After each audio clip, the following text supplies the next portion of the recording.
you are saying pessimism in Pakistani psychiatrists, um, they have to use medications. They have to use psychopharm. There's no there's no easier way to treat psychiatric illnesses than psychopharmacology. Because tell me how many therapists you have in Pakistan who are there is extreme shortage of qualified therapists, right? And therapy, you know that the basic principle of psychiatric management is that if a disorder is mild, you can maybe address with psychotherapy. But if it is moderate to severe, you have to in most cases, there are exceptions, you have to use psychopharm so that you can bring the patient to a place where psychotherapy can be effective. Because if there's no cognitive abilities because of the illness, how are they going to be, for example, benefit? How can they benefit from cognitive behavioral therapy, for example, or any kind of therapy? So the pain and the confusion and the effects of the psychopathologies are so huge that there's access to therapy for this patient to make sense out of it is difficult. So I think psychopharmacology, regardless of whether we are pessimist or optimist about psychopharm, it is the bread and butter of a psychiatrist. There's no doubt about that, right? Throughout the world, not just in Pakistan. So I think the question becomes that whether it's the pessimism, or it is or is it the anxiety that you don't know much about psychopharm, and you don't feel comfortable in using medications, but you do prescribe them because there's no other way. So I think that is the basic question we need to answer. And I think it is true, it's not an exact science. It's a very difficult science. And to learn psychopharmacology, I've spent a lifetime, but I still think I don't know anything. So I think that's the basic question, that how can we improve the psychiatrist's knowledge based on what we have currently available? And believe me, although we have very little, but just even based on that little, you can significantly optimize patients' outcomes. So it's not the question of knowing the guidelines no, it's much beyond that. Psychopharm has become an art. And one thing I would tell you um, that there's a lot of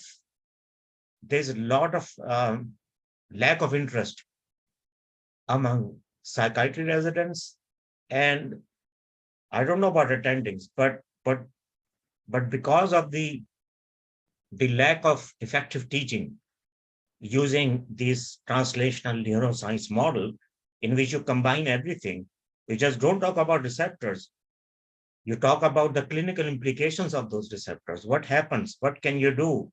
How can you combine drugs with different receptor actions, which are synergistic rather than antagonistic or opposite, right?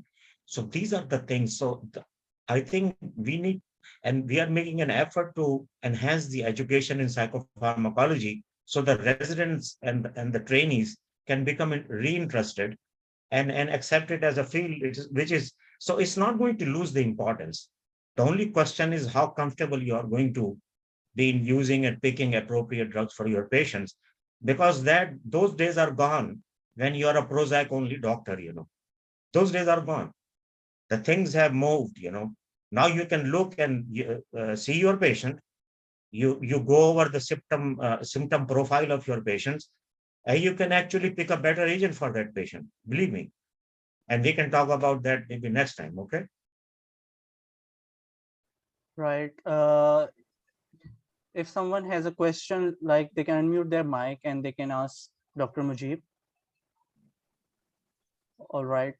Meanwhile, someone raises a hand. So, Professor Mujib, in one of your lectures, you were talking about that serotonin is a very small percentage of our natural things in our brain. Most of it is That it is covered. left. Yeah.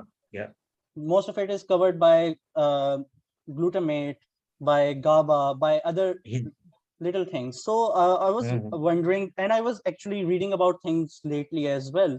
So we are working over orexin antagonist for antidepressive effect. We are working mhm, on melatonin receptors, TAR receptors, mhm, and then definitely there is ketamine that has worked yeah. wonders. So what do Mhm. you think that the future of uh, research, or maybe the future of targeting receptors, would not be serotonin, to be honest, and they would be more like the other things, because serotonin might be, or these kind of drugs are very dirty drugs. We don't really know what we are targeting and what we are getting out of Mhm, it. mhm, While mhm. other receptors, we can actually target them very specifically. Yeah. So, so serotonin, although it is a small part of that pie chart which I showed you, relatively speaking, as compared to even acetylcholine is bigger than the other neurotransmitter systems, which actually we know are we know are the core neurotransmitter systems in the brain. Don't take me wrong; they are important, but relatively speaking, I think the level of activity is so much for the GABA and glutamate systems, and that is a good point because I think we are moving away from monoamines, and so some of our applicants who are working with me, there is at least one person, who is working on looking at beyond monoamines. What is happening, So one of the most exciting thing which has happened beyond monoamines, which include serotonin, norepinephrine, and dopamine, is that you know when we explored beyond monoamines, we actually found one of the biggest advantages of going beyond monoamines and going to drugs like GABAergic drugs and like ketamine or NMDA receptor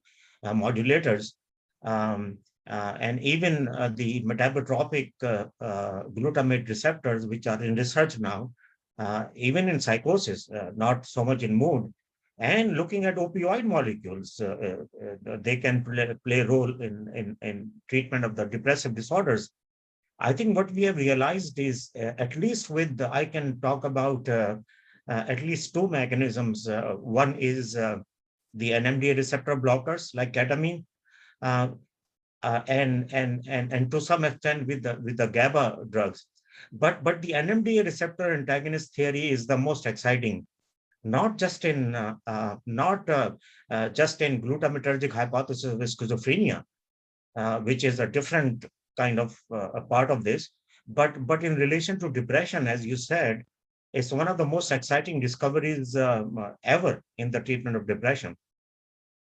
That when you block the NMD receptors mildly with the smaller dosages of ketamine, you get a very rapid antidepressant response and anti-suicidal response.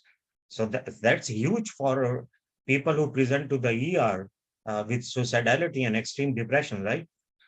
The best thing is that, so you probably remember that when I was talking about the surrogate marker for antidepressant response, one of the most robust markers is the increase in level of the brain-derived neurotrophic factor, right? You remember that?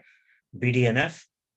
Yeah, So definitely. BDNF, Yeah. remember that? Yeah. So the BDNF is a very important marker. You should all remember.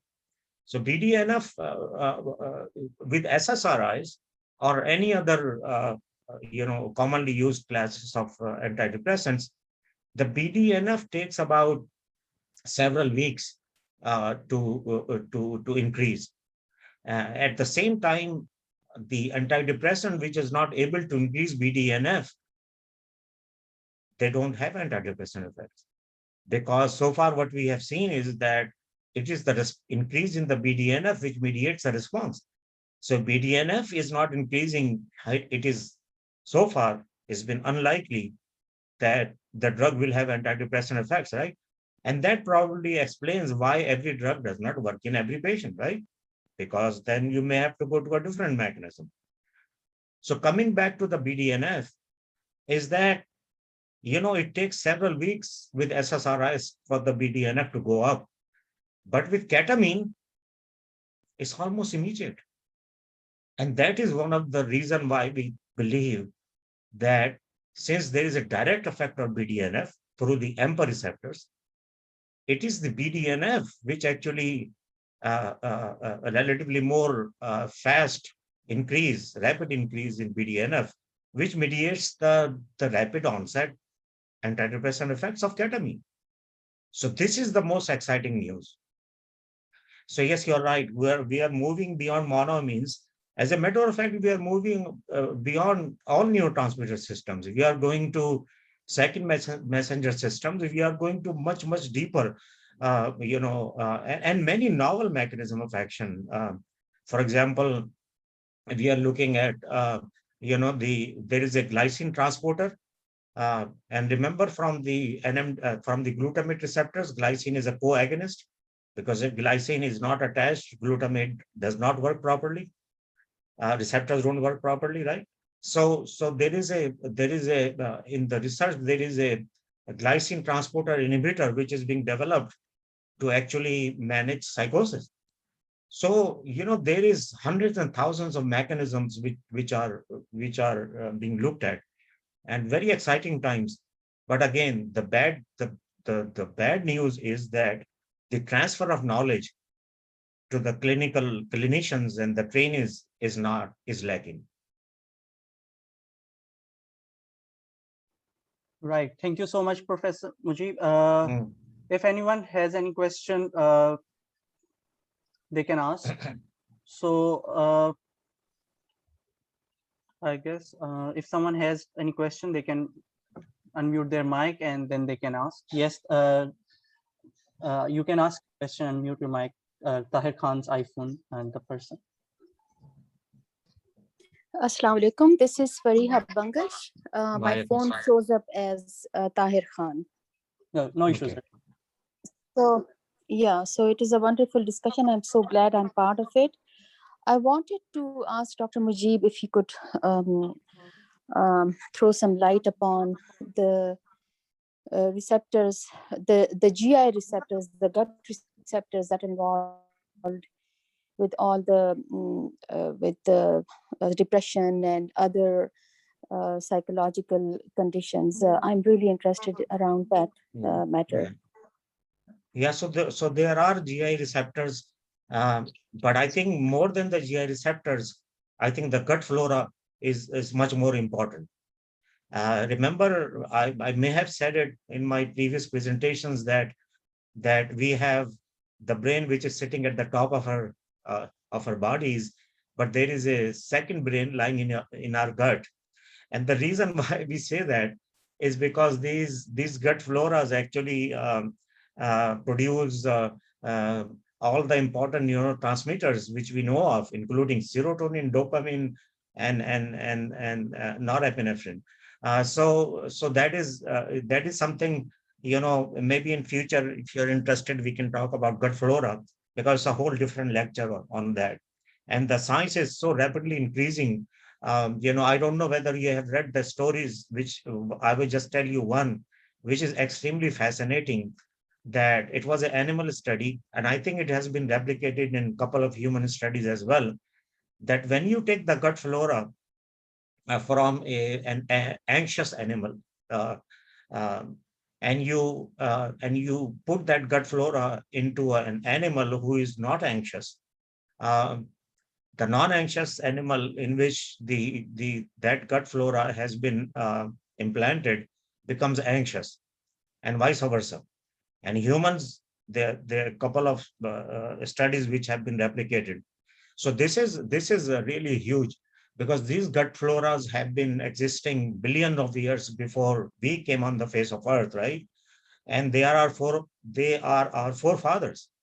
And I think my philosophy is that if you, not just the gut flora, if you don't look at the human body as a holistic, as a functional unit, and you miss systems, we will never be able to treat psychiatric or any other disorders completely. So the gut flora. And then coming back to receptors, I think there are, I'll tell you about one receptor, which is the subtype of a serotonin receptor, which we call as 5-HT3, 5-hydroxytryptamine type 3 receptors. So these receptors are the most abundant serotonin receptors in the gut. And what happens is that when you give SSRIs, and these SSRIs actually directly stimulate these receptors in the GI tract, that results in the nausea, vomiting, and diarrhea, which are the initial effects of SSRIs in many patients. And that is the reason why the antidepressant drugs, which actually block 5-HT3 receptors, um, uh, after blocking the reuptake pump, which is which is the common function across SSRIs, those which block 5-HT3 receptors, excuse me, actually are not associated with the GI upset. Or you can make your own 5-HT3 antagonist addition to the SSRIs by giving the 5-HT3 blockers like ondansetron and similar class of drugs which block 5-HT3 receptor, and that can get rid of the GI upsets. There are many other receptors. For example, there are hormones and neurotransmitters created by the GI tract.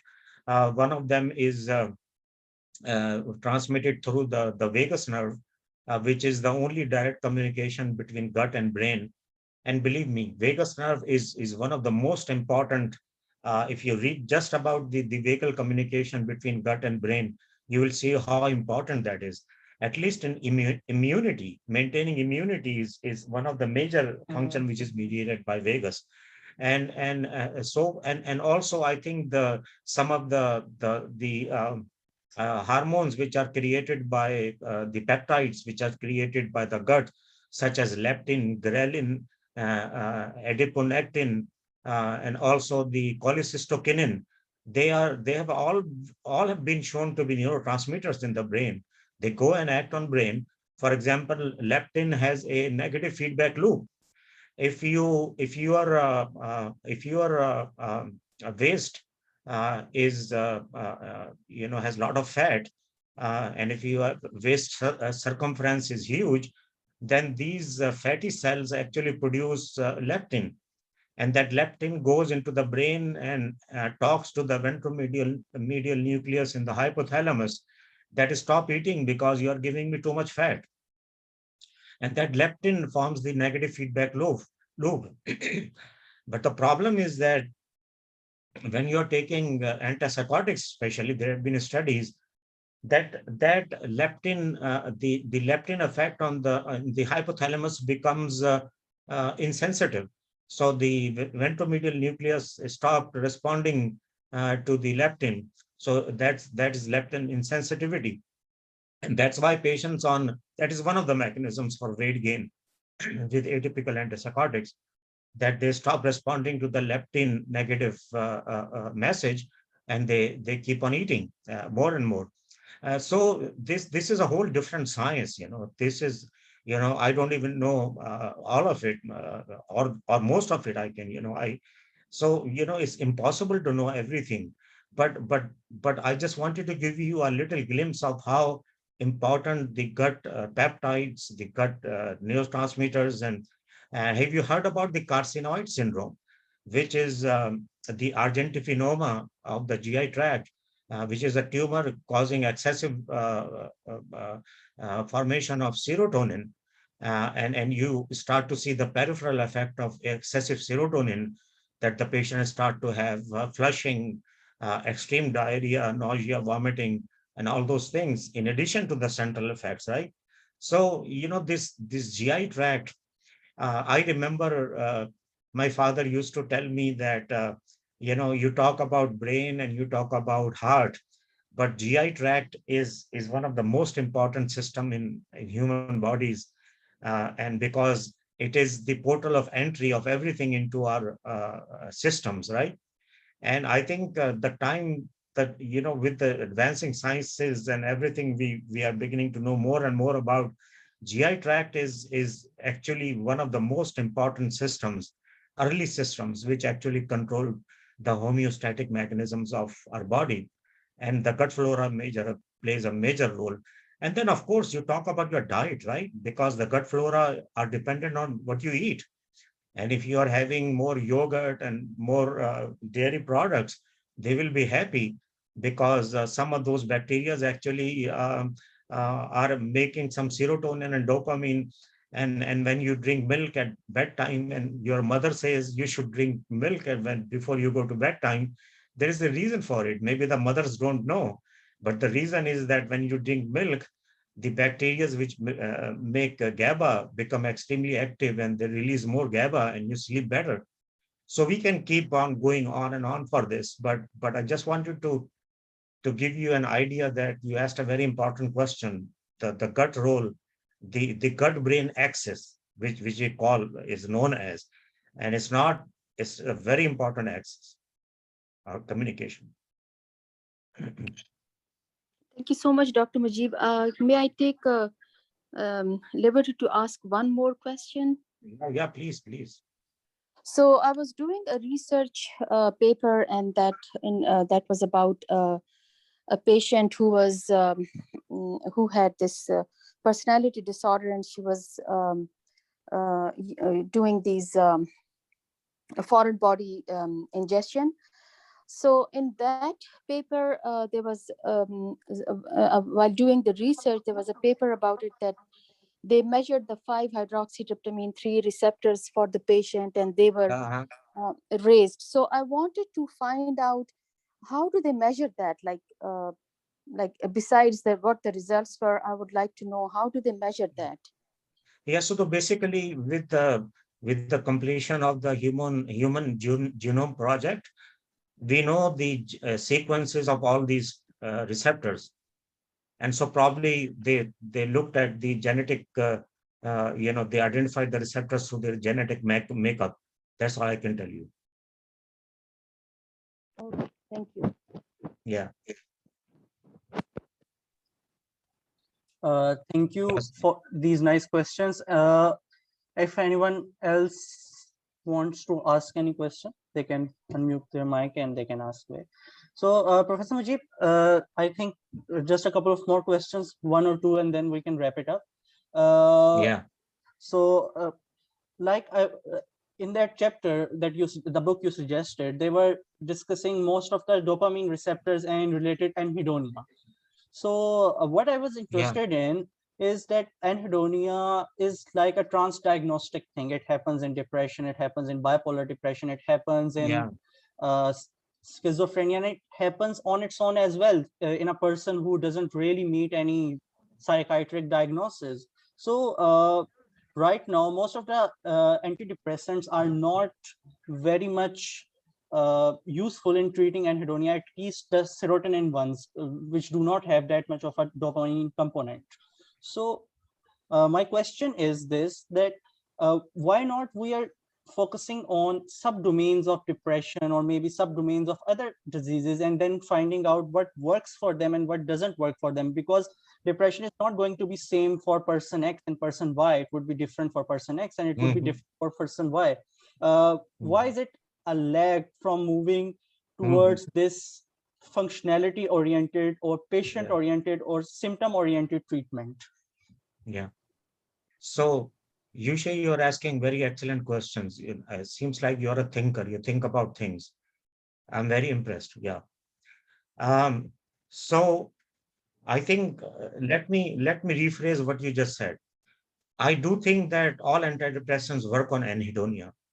Anhedonia is lack of interest, which is a critical feature of all depressive disorders, right? Um, Actually, it is one of the screening questions that have you lost interest in things you used to enjoy before? So I would just modify a little bit that yes, antidepressants actually by treating depression actually improve anhedonia too, because if that was not the case, then FDA is not going to approve a molecule which does not improve the lack of interest. Okay, but your question is well taken because when you talk about So even before I go to answer more in detail, I think one of the things which you have to realize is that uh, Tom Insel, who used to be the director of NIMH few years back.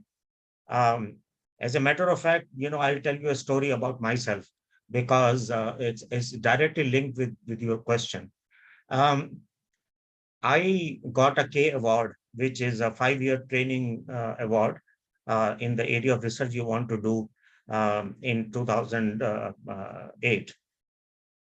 And that K award supports your 75% of your salary and also give you some amount to complete your research project. And it is one of the major milestone in which they actually provide opportunity to the young researchers to grow into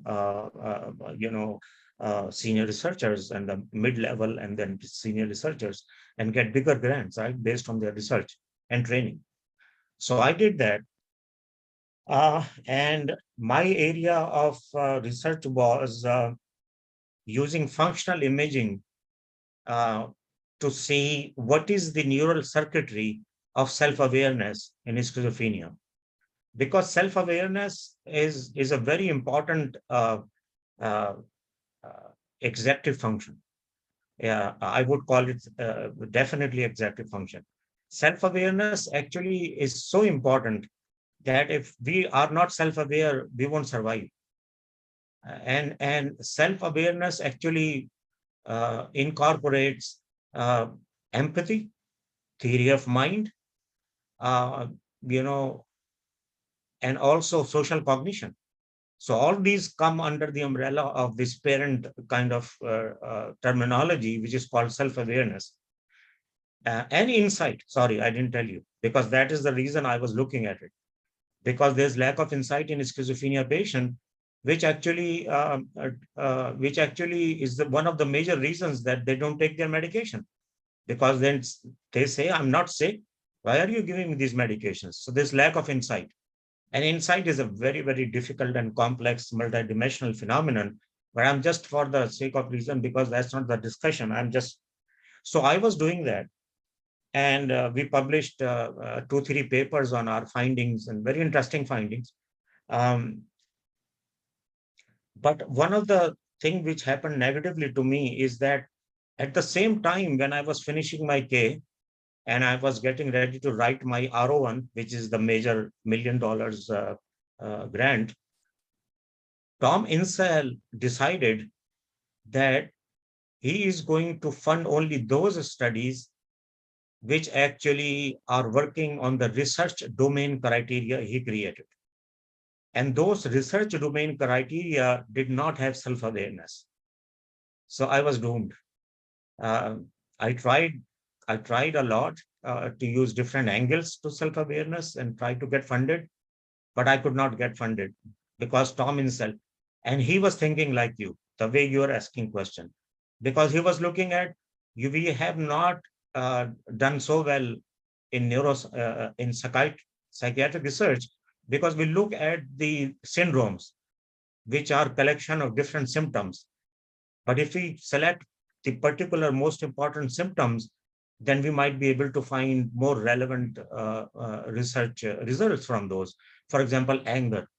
For example, aggression. For example, you were talking about anhedonia. It was not one, but I think I'm just trying to give you the which one was selected. Social cognition was selected, but since my area was focused on insight, I didn't do much. I could have easily, if I had a foresight or if I knew what is going to happen, I would have done it. But see, those are the things. So that actually affected my career, and I could not continue the research in that line. But anyway, so you are absolutely right that this research domain criteria, including anhedonia, including irritability, including social cognition, I think these are the domains in which we probably can do better because they span so much across different psychiatric illnesses that it will be a much rational, much more logical approach to do future research. You're absolutely right. Yep. I was. My question was coming from the idea of incel as well, the research domain criteria and everything related to Also, that. you knew that. Excellent. Yeah, Yeah. yeah, I knew Yeah. that, and I was reading about it recently. So it made sense that last couple of decades we have been researching a lot without coming to a specific conclusion, because one set of Yeah. researchers are Mhm. finding something that are totally antagonistic to other set of researchers. Yeah. Yeah. So their Yeah. Yeah. whole life works just cancel each other. So that was one of the major issues, maybe, that led him. Obviously, there were criticism on his model as well, because Yeah, it because I was, my career was affected so negatively by that, right? exactly many researchers' But it's career was. okay. Yeah. Yeah. Yeah. So I guess that was like from my side. If someone wants to ask any question, they can. Otherwise, we will wind Yeah. it up. No problem.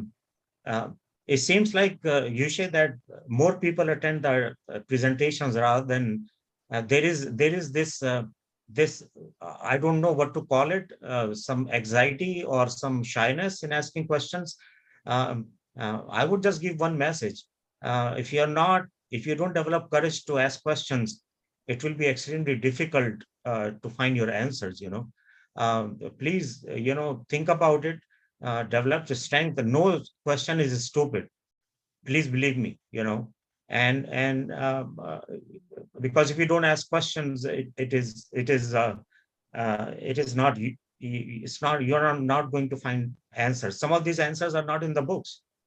It's difficult to find the questions, answers to your questions, because books just give you so much.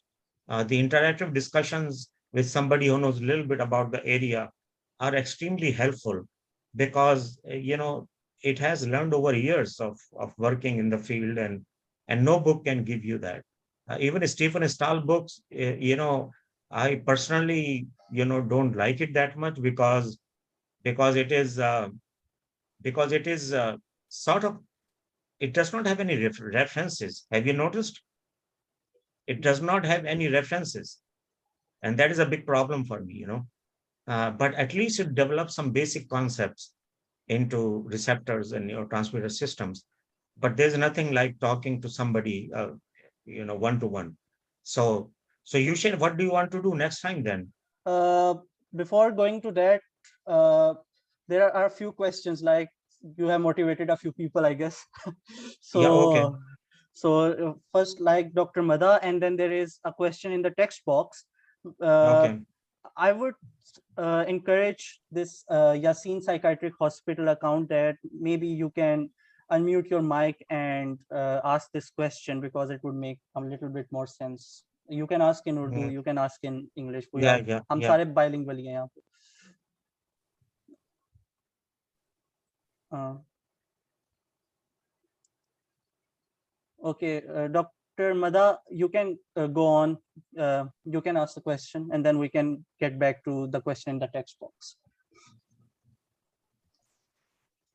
This is Dr. Mada. I am first year resident in psychiatry at Mayo Hospital. Thank you, Dr. Mujib, for this very informative series of lectures and Yeah. this question and answer session as well. I've got a few questions. I would start off with this question about the psychopharmacology in obsessive compulsive disorder. The first line treatment according to the prescribing guidelines remains a selective serotonin reuptake inhibitors. But as much as I know and I have studied, there haven't been a very consistent findings in terms of the neuroendocrine tests and PET scanning to actually determine the role of serotonin receptors and to actually see which type of receptors are involved. But still, the first line treatment remains SSRIs. I would like you to shed some light on this. Thank you. I would go one by one with the other questions as well. Okay. Okay. No problem. Yeah. So I would tell you that there are very few psychiatric disorders which have such a good response to a single mechanism of action drug. There are variations, but I'm talking about in general because there are different types of OCD, and there are subtypes which are fortunately not so common, which actually don't respond to SSRIs that effectively, especially those who are associated with the with the motor tics and Tourette's and also those who have lack of insight into their anxiety problems. So there are subtypes, and there are those who are actually, we call them as schizo-obsessive disorder. It is not a DSM diagnosis, but it is a diagnosis which we have come to know quite well. And the reason is that these schizo-obsessive disorders, primarily schizophrenia, but they're extremely difficult to respond to treatments. So yeah, so we cannot just treat OCD as a monolithic concept. It is not. But in general, I have, we have seen the literature and we have seen the evidence for the role of serotonin dysregulation in OCD. And I think most researchers agree that SSRIs is the most appropriate treatment for OCD. And going to the receptor levels, I think it is very important to understand the biological underpinnings of OCD. I think one of the things which we have found is on the with the imaging studies is that there is the 5-HT2 type receptors are extremely important in the mediation of OCD receptors, and so I'll will give you some evidence to support that. There is this hallucinogen LSD. And LSD actually, it was 80, 90 years back when people were doing research with LSD. They found that LSD actually treated some of the obsessive compulsive symptoms even before we knew anything about the serotonin systems and anything like that.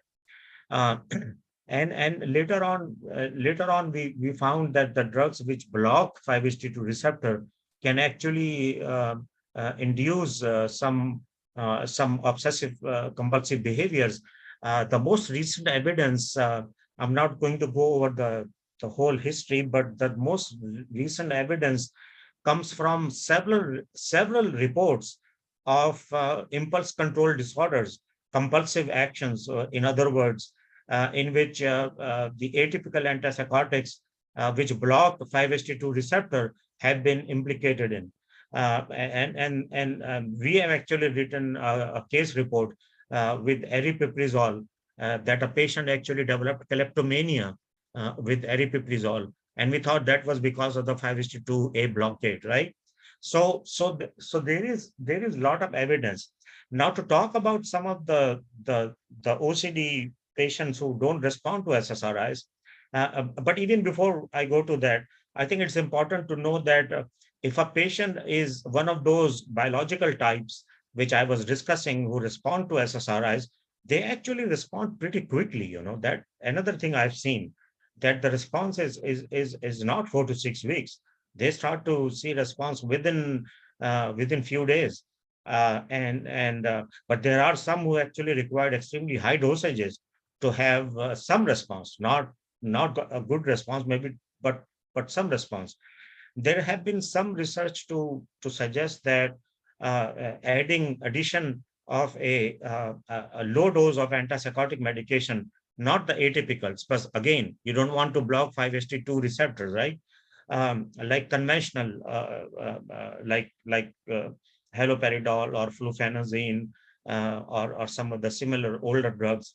A little bit of dose, a tiny dose, helps. That also helps in obsessive disorders with some psychosis, or maybe the Tourette's syndrome and all those things which lie on the OCD spectrum. But I think one of the thing which I have noticed is that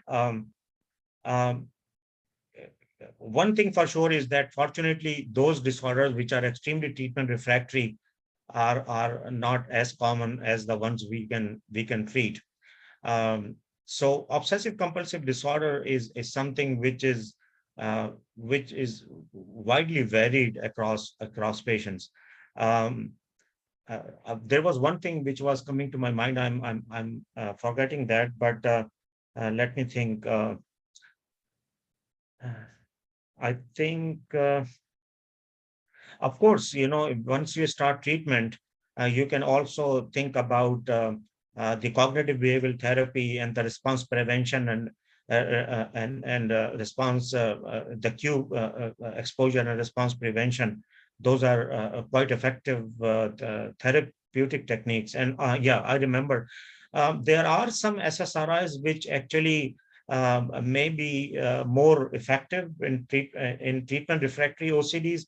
For example, a lot of people don't use fluvoxamine, which is SSRI approved for the treatment of OCD in America.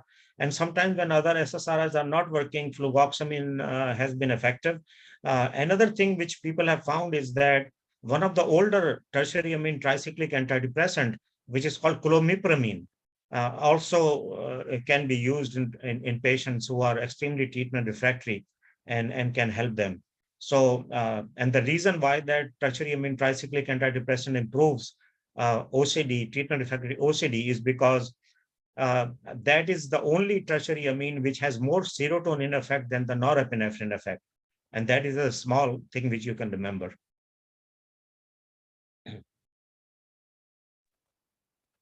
Thank you so much, Yeah.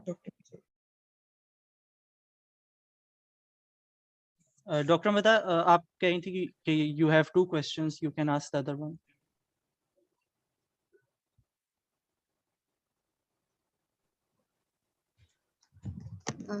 Okay, my other question, actually, I just wanted to discuss this point that came to my mind. When it comes to psychopharmacology, it applies to this um, metaphysical position, realism of Yeah. the nature of psychiatric disorders. Yeah. Most of the people who follow the pragmatic approach, like uh, it's okay, we just have these set of criteria for the diagnosis. We have this diagnostic Yeah. classification like DSM and Yeah. ICD. Yeah.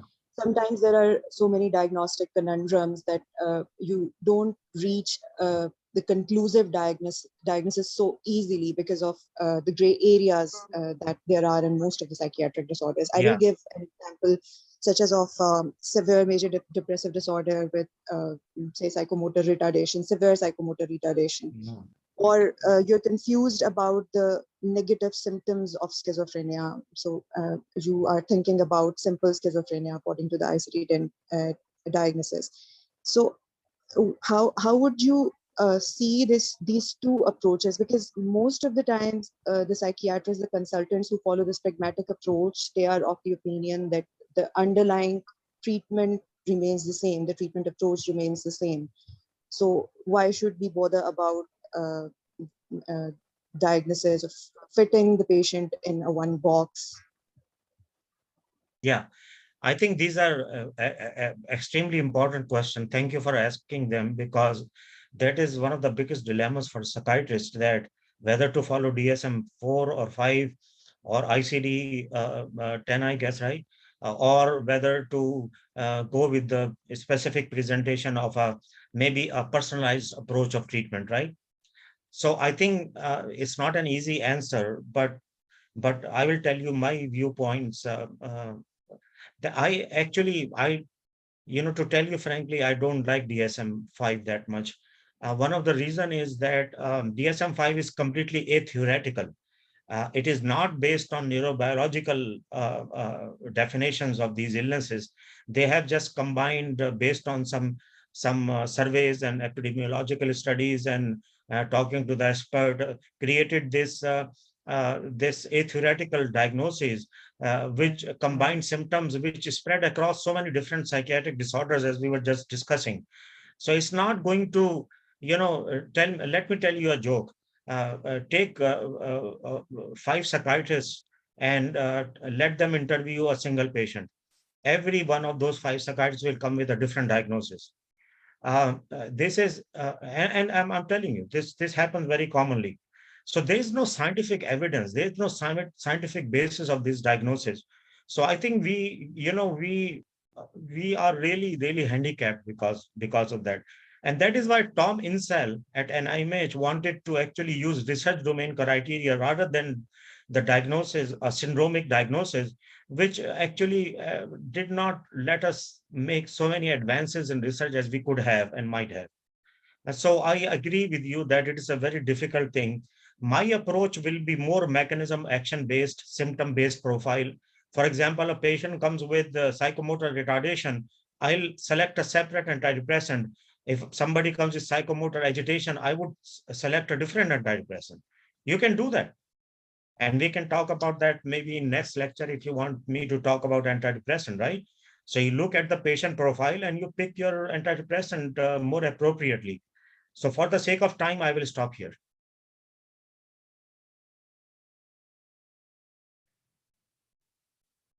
I guess you have discussed all the things. Just one last question, Dr. Mujib. This is the question I have received in the chat box before Dr. Mada's question. It was like, okay, most of the people do not give psychotropics in the therapeutic range. They give subtherapeutic range. Once again, I would like Yasin Psychiatric Hospital to actually a little build on this question, because yeah, most of the psychotropics are not given in the therapeutic range. And what do you want it to be get highlighted? Yeah, so usually the question is that why are we using under therapeutic subtherapeutic dosages, right? Yeah, at least in Pakistan, they are like many psychiatrists use It is under. everywhere, Lucia. Okay. It's everywhere, even here. Especially when the primary care physicians are treating psychiatric disorders, they are so afraid of increasing the dosages, especially of those medications which have a dose limit, such as bupropion, because you cannot give dose more than 450 milligram a day because of the seizure risk, And I have seen primary care physicians extremely reluctant to go even beyond 150 or 300 at the most. But then the problem is it's not effective, because even 450 is not effective in most patients, because actually the drug was approved many years back at 900 milligram a day. How can it be effective at 300? They had to reduce the dose because of the seizure. So I think these are some, and this is again lack of training. This is lack of training. This is lack of teaching. This is lack of understanding of psychopharmacology. Because you said the golden principle of psychiatry is that you should treat a patient for remission, not even response. You should optimize your efforts, because remission is the most sustainable effect. So I think this subtherapeutic dosages, I don't know how we can address it other than teaching people, making them feel comfortable with what they are doing, because under treatments are even worse than no treatment. Exactly. Thank you for your answer, Dr. Shah. Yeah. And I think So you say what you want to do next time. I think we should start antidepressants. Okay then. Okay. That's the most important Okay. class we have, Okay. and maybe we can discuss all these things. Like all of our questions are related to those things as well. Yeah. So we can. Yeah, let's do that then.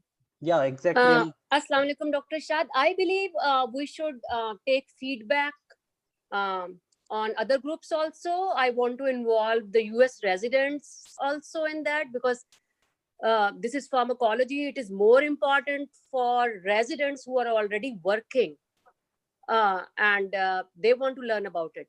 So let's, get some feedback from them also. Maybe they want another session on the basics, and this receptor and everything is very important. Or we can just go directly to antidepressants or antipsychotics or anything. What do you think? Okay, that's fine, Yeah, because that's I thought there were, because I thought that there were some residents here today as well, right, Yushe? Yeah, there were a few from Pakistan. Yes. Yeah. Okay, you can ask Fazia. Yes, sure. Okay, thank you. Okay, Thank you, everyone. I need to get my I need to get out from the hotel now because I have asked for a late kind of No, departure from the room. thank you very much, Dr. Shad. I mean, Okay. despite all your commitments, I mean, Yeah. let it go in continuity. Thank you very much. Thank Yeah. you so much, Dr. Okay. Shah. Okay. We'll see you. Khuda Bye. Hafiz. Allah Happy Hafiz. Khuda Father's Hafiz. Day, Dr. Shah. Thank you so much. Khuda Hafiz. Allah Stop Hafiz. it.